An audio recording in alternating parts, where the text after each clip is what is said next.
This week on SHS Today, we talk to some exchange students about their experiences here in the U.S. Then, Mr. Karapas gives us a special science demonstration. And finally, we give you some ideas for how to spend your spring break. All this and more on another episode of SHS Today.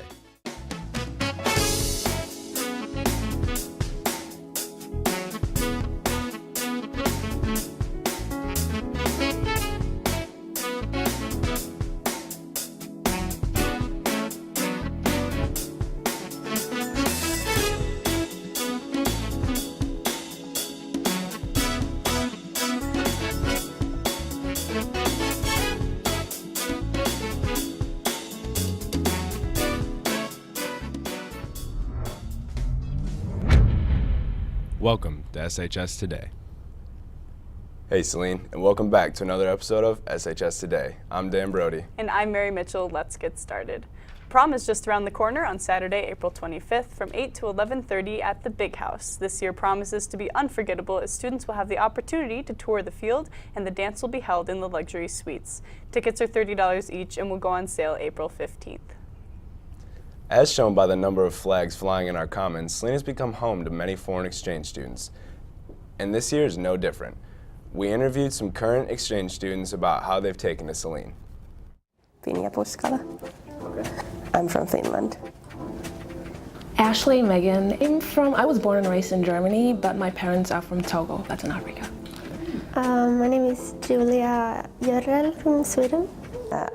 I wanted to learn English, and it's big country, and we listen in Finland like American music, and we have American TV shows, so it was kind of cool. To learn more about your culture and learn better English. There are a lot of differences. For example, as I said, people are more open. You wouldn't really say hi to someone, to strangers you see on the street, and that's something I really like. So. I'm not like deep. Like when you come, usually you think when you come and you're an exchange student, people are like, "Whoa, that's so cool," and people come and talk. But actually, I'm like, just like normal student. No one actually come talk to me, and I have to go to people, and it's kind of hard because my English isn't that good. There aren't that many things that are similar. That the differences are the food is different, and the classes and things like that. It's so great to see the diversity these students bring to our school. And some of our students will have a similar opportunity coming up as Mr. Fox is taking a group to Japan in 2016 and Mrs. Horwitz a group to Europe this summer. The Guidance Office will be hosting its annual college fair on April 22nd from 6:30 to 8 in the high school commons. It's intended for current sophomores and juniors, and there will be representatives from over 60 colleges, universities, and branches of the military. A full list of schools attending is available on the Guidance Office website. And now we send it over to Mr. Karapas for a special spring science experiment. Hello, Saline. Hi, I'm Mr. Karapas, and welcome to my science classroom. We're going to do an experiment today with polymers. Polymers are molecules made of small subunits.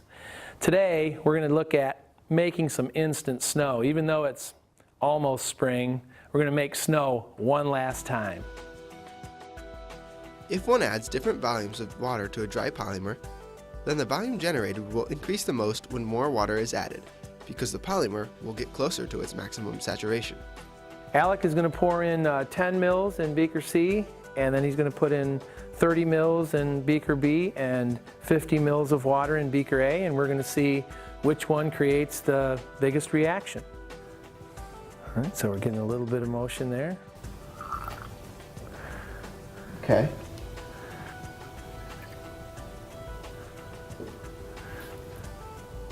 Whoa. Quite a bit more there, right? Yeah, it's cool.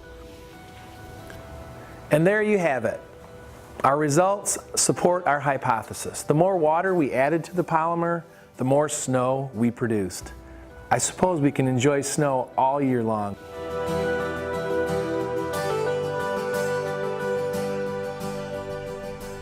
I don't know about you, but I'm okay with not having any more snow this year. Me too. In fact, with spring break coming up, Colin Williams brings you a great set of ideas on how to make the most of your week off.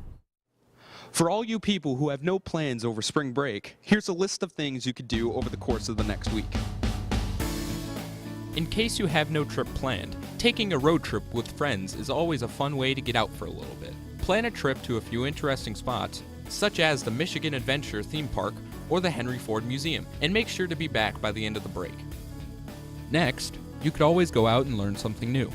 Learn how to cook or bake, go take a music lesson, or practice drawing. Do whatever your heart desires. Or you could always go sledding. Just make sure you have a better sled than this kid. In case this list hasn't given you any ideas, here's a few things your fellow classmates are doing over spring break.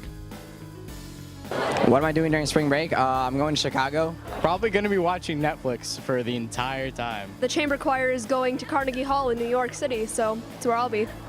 This year, me and my family are heading down to Marco Island for about 6 days. I'm actually heading up to Northern California, and I'm going to work my way down, going through all the national parks with my sister and my family. I'm going to go sledding. I'm going to Florida. I'm going to Oregon to watch my cousin's dance recital. I'm going to Traverse City. Yeah, fun. Let's go swimming. Well, spring break is only an hour away now. We hope that this list of activities has given you some ideas about what you could do over the course of this break. Thanks, Colin. And that's all we have for this week. Tune in next week for a highlight on Saline's competitions, a feature on the Day of Silence, and a random delivery. Be sure to follow us on Twitter at SHS Today. I'm Mary Mitchell. And I'm Dan Brodie. Have a great spring break, Hornets.